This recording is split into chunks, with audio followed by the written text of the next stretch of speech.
دعونا نناقش موضوع حقوق المرأة في الإسلام. وفقا لقاموس أكسفورد، فإن حقوق المرأة هي حقوق قانونية واقتصادية واجتماعية مساوية لحقوق الرجل. قبل أن ننظر إلى حقوق المرأة في الإسلام، نحتاج إلى تنحية التصريحات الحديثة القاطعة جانبا بشأن الكيفية التي يجب أن تقودها المرأة في الحياة. يجب أن تتحقق من عقلك قبل أن تصدق ما يقوله الآخرون، لأنه في كثير من الأحيان يمكن أن تضل أذهاننا. كما كان هناك وقت اعتقد فيه كبار العلماء في ذلك الوقت أن ضوء القمر هو نوره الخاص، لكننا نعلم الآن أن ضوء القمر هو الضوء المنعكس من الشمس. وبالمثل، إذا وضعت استنتاجك من خلال الطريقة التي تصور بها وسائل الإعلام في الغالب حق المرأة في الإسلام، هناك احتمال أن تشعر بأن حق المرأة في الإسلام قد خضع. اليوم 20 إلى 25% من سكان العالم مسلمون. بعض المجتمعات الإسلامية قريبة من تعاليم الإسلام، في حين أن بعض المجتمعات الإسلامية بعيدة عن تعاليم الإسلام. لذلك إذا أراد المرء أن يحكم على حقوق المرأة في الإسلام، لا ينبغي أن يحكموا عليه بالنظر إلى ما يفعله المسلمون أو ما يفعله المجتمع الإسلامي. يجب أن يحكموا عليه بناء على مصادر الإسلام الحقيقية. المصادر الصحيحة للإسلام هي القرآن والحديث. القرآن هو آخر وحي عند الله. الحديث الصحيح هو تعاليم آخر رسول الإسلام محمد. الآن سوف ننظر في حق المرأة في الإسلام بناء على المصادر الصحيحة المذكورة أعلاه. لقد قسمت موضوع حقوق المرأة في الإسلام على نطاق واسع إلى 6 فئات. 1. الحقوق المعنوية للمرأة في الإسلام. 2. الحقوق الاقتصادية للمرأة في الإسلام. 3. الحقوق الاجتماعية للمرأة في الإسلام. 4. الحقوق التربوية للمرأة في الإسلام. 5. الحقوق الشرعية للمرأة في الإسلام. 6. الحقوق السياسية للمرأة في الإسلام. وهناك العديد من الآيات في القرآن وفي الأحاديث الصحيحة لشرح هذه الفئات بالتفصيل. ولكن لتسهيل الفهم، سأحاول شرح كل فئة بآية واحدة أو أكثر. أولاً سوف ننظر في الحقوق الروحية للمرأة في الإسلام. الجنة مخصصة للرجال فقط، وهي فكرة خاطئة شائعة بين غير المسلمين عن الإسلام. يمكن توضيح هذا المفهوم الخاطئ بسهولة من خلال آيات القرآن. سورة النساء سورة رقم 4 الآية رقم 124 تقول: إذا كان للرجل أو المرأة إيمان وعمل الخير، سوف يدخلون الجنة بالتأكيد ولا ظلم لهم.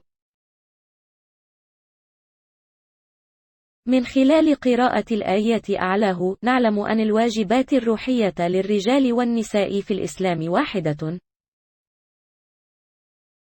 فمن حقها للمرأة أن تدخل الجنة بالإيمان بالله والعمل الصالح.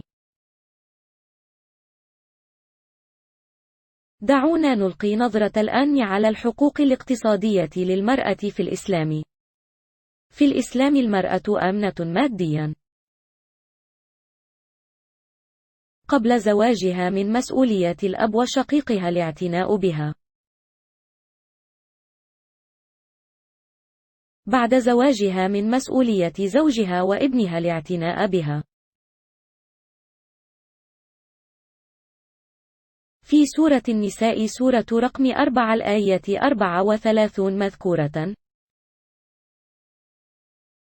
الرجال هم القائمون على رعاية النساء ومن مسؤوليتهن إعالتهن ماليا. علاوة على ذلك، سورة النساء الفصل رقم 4 الآية رقم 4 يقول: أعط المرأة التي ستتزوجها مهرا كهدية. أثناء الزواج ستتلقى العروس هدية على شكل مال أو حيازة من العريس. ويطلق على هذه الهدية التي يطلقها العريس اسم مهر. علاوة على ذلك، في الإسلام يجوز للمرأة أن ترث، ووردت تفاصيلها في سورة النساء سورة عدد 4 الآية رقم 11 و 12.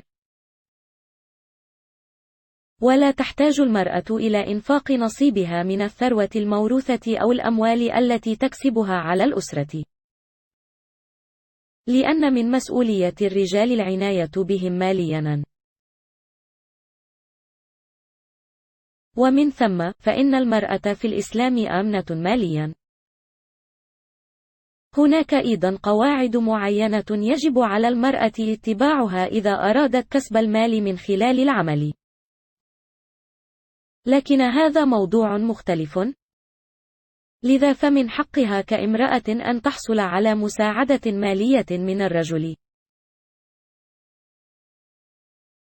الآن دعونا نلقي نظرة على الحقوق الاجتماعية للمرأة في الإسلام. لقد قسمت أيضا الحقوق الاجتماعية للمرأة في الإسلام إلى 4 فئات فرعية. 1. حقوق البنت في الإسلام. 2. حقوق الزوجة في الإسلام. 3. حقوق الأم في الإسلام. 4. حقوق الأخت في الإسلام. أولاً سوف ننظر في حقوق الابنة في الإسلام. سورة النحل سورة رقم 16 الآية رقم 58 و 59 تقول: أولئك الذين يظنون أن ولادة الأنثى عار، أو أولئك الذين يظنون قتلها، فإن حكمهم شرير.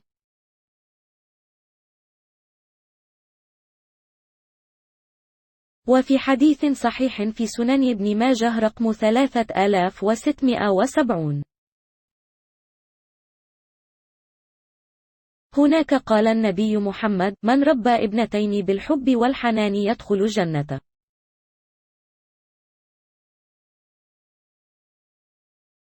لذا فمن حقها أن تربى الابنة بعناية وحنان من والديها. الآن سوف ننظر في حقوق الزوجة في الإسلام. سورة النساء سورة رقم 4 الآية رقم 21 تقول: الزواج عقد مقدس بين الزوج والزوجة. وبحسب سورة النساء سورة رقم 4 الآية رقم 19. إذن العروس إلزامي للزواج. علاوة على ذلك، تقول سورة النساء في السورة رقم 4 الآية رقم 19: عامل زوجتك بلطف حتى لو كنت تكرهها. ومن حقها كزوجة أن يعامل زوجها كشريك حياة على قدم المساواة. الآن دعونا ننظر في حقوق الأم في الإسلام. سورة الإسراء سورة رقم 17 الآية رقم 23 تقول: لا تقل أف لوالديك. علاوة على ذلك، في سورة أنعام سورة رقم 6 الآية رقم 151 تقول: كن لطيفا مع والديك. يوجد حديث صحيح في حديث كتاب الجهاد برقم 3106. هناك قال النبي محمد: الجنة تحت قدمي أمك. فالأم حقها أن يعاملها أطفالها بمزيد من الحب والرحمة. الآن دعونا ننظر في حقوق الأخت في الإسلام. سورة التوبة سورة رقم 9 الآية رقم 71 تقول: المؤمنون من الرجال والنساء أنصار بعضهم البعض، عليهم أن يشجعوا بعضهم البعض على عمل الخير وإخراج الزكاة والصوم وطاعة الله ورسوله،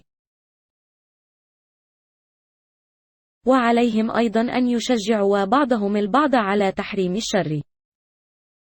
وهذا يعني أنه حتى لو كان المؤمنون من الرجال والنساء غير مرتبطين ببعضهم البعض، فعليهم أن يدعموا بعضهم البعض اجتماعيا مثل الأخ والأخت. لذا من حقها كأخت أن تحصل على الدعم الاجتماعي من شقيقها. الآن دعونا نناقش الحقوق التعليمية للمرأة في الإسلام. أول ما أنزله الله على البشرية جمعاء في القرآن لم يكن صلاة ولا صدقة ولا صيام،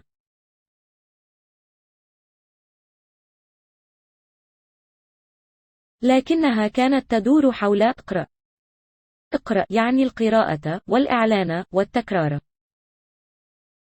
يقول القرآن هذا في سورة اقرأ سورة رقم 96 الآية رقم 1. لذلك كان أول توجيه من الله في القرآن هو القراءة. كان من المفترض أن يكون لكل من الذكور والإناث. علاوة على ذلك، حديث صحيح من حديث ابن ماجه رقم 224 يقول: وجوب التعليم على كل مسلم ومسلمة.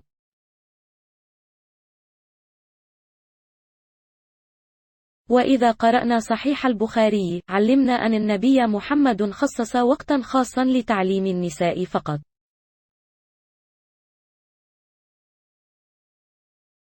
كما أرسل الصحابة لتثقيف النساء بشكل خاص. لهذا السبب، حتى خلال أيام الجهل هناك أمثلة عديدة لنساء عظماء كن عالمات. وخير مثال على ذلك عائشة بنت أبي بكر، فقد قامت بتدريس أكثر من 88 علما مختلفا وروي عنها أكثر من 2210 حديثا. مثال آخر هو أم سلمى، التي كانت تعتبر المرأة الأكثر فكريا وتعلما. ومن الأمثلة الأخرى فاطمة بنت قيس، التي كانت تعتبر امرأة واسعة المعرفة. مثال آخر هو صفية، التي كانت تعتبر المرأة الأكثر فكرية. مثال آخر هو أم السليم، التي كانت تعتبر سلطة وامرأة ذكية. مثال آخر هو سيدة النفيسة، التي علمت العديد من العلماء بما في ذلك الإمام الشافعي. مثال آخر هو عائشة بنت سعد بن أبي وقاص، التي علمت العديد من العلماء بما في ذلك الإمام مالك. في ذلك الوقت نادرا ما كان الناس متعلمين، لكننا رأينا في الإسلام أمثلة عديدة لنساء كن عالمات عظماء. لذلك من حقها للمرأة أن تحصل على التعليم من والديها أو إخوتها أو ولي أمرها. الآن دعونا نناقش الحقوق القانونية للمرأة في الإسلام. الرجال والنساء متساوون شرعا في الإسلام. وبحسب قانون المساواة المعروف بالقصاص المذكور في سورة البقرة رقم 2 الآية رقم 178 و 179. العقوبة واحدة لكليهما على نفس الجريمة. على سبيل المثال، إذا قتل رجل امرأة يحكم على الرجل بالإعدام، وإذا قتلت امرأة رجلا يحكم على المرأة بالإعدام.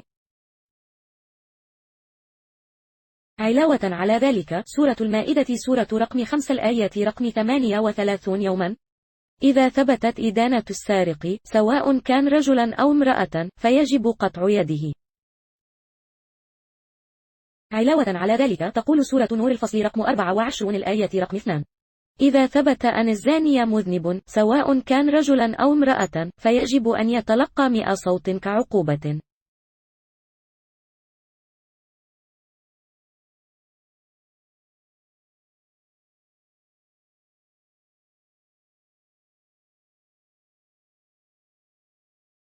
علاوة على ذلك، تشير سورة البقرة رقم 2 الآية رقم 282: للمرأة الحق في أن تكون شاهدة.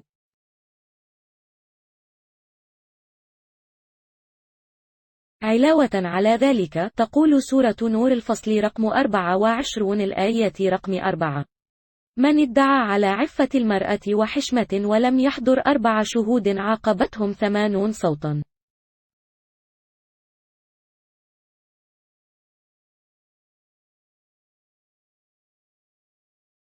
هكذا يحمي الإسلام كرامة المرأة شرعا.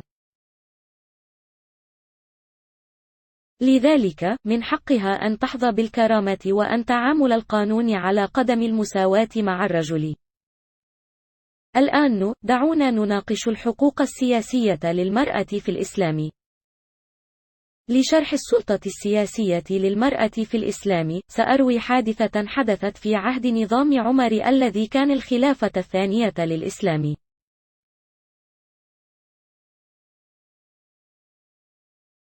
مذكور في مؤنف عبد الرزاق 10420. خلال نقاش حول المهر في المسجد، طلب عمر من النساء عدم طلب المهر بكميات كبيرة من الرجال للزواج. في ذلك الوقت اعترضت سيدة من الصف الأخير من المسجد على ذلك، وأشارت إلى سورة النساء سورة عدد 4 الآية رقم 20: وسألت: إذا لم يضع الله على المهر حدا أعلى فلماذا يطلب عمر منهم حدا أعلى؟ عند سماع ذلك، وافق عمر الخلافة الثانية للإسلام على ما قال إنه خطأ وسحب أقواله على الفور.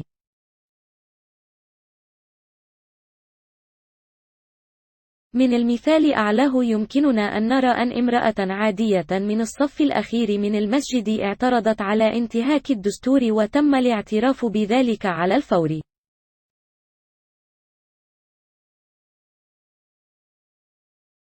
لذا من حقها كامرأة أن تعرض رأيها على الحاكم. لقد رأينا حتى الآن كل الفئات المتعلقة بحقوق المرأة في الإسلام من المصادر الصحيحة. كانت المناقشة أعلاه شرحا موجزا لحقوق المرأة في الإسلام. الآن كنت ستدرك أن المرأة في الإسلام لديها الكثير من الامتيازات. كما يختلف الرجال والنساء من الناحية الفسيولوجية والنفسية والبيولوجية والبدنية. وبناء على هذه الخلافات وضع الله لهم واجبات. بعض الواجبات متطابقة، وبعض الواجبات غير متطابقة. في بعض الواجبات يتمتع الرجال بميزة أكبر، وفي حالات أخرى يكون للمرأة ميزة أكبر. ولهذا كلف الله الواجبات والواجبات المختلفة للرجال والنساء بحسب التشابه والاختلاف. ليعيشوا معا في وئام وسلام. هذا هو السبب إذا قمت بتحليل حقوق المرأة في الإسلام بناء على القرآن والحديث النبوي الصحيح، ستوافقين منطقيا على أن النساء في الإسلام محميات وأنهن غير خاضعات. والسلام عليكم ورحمة الله وبركاته وعلى جميع من ذكر تعله. الحمد لله رب العالمين.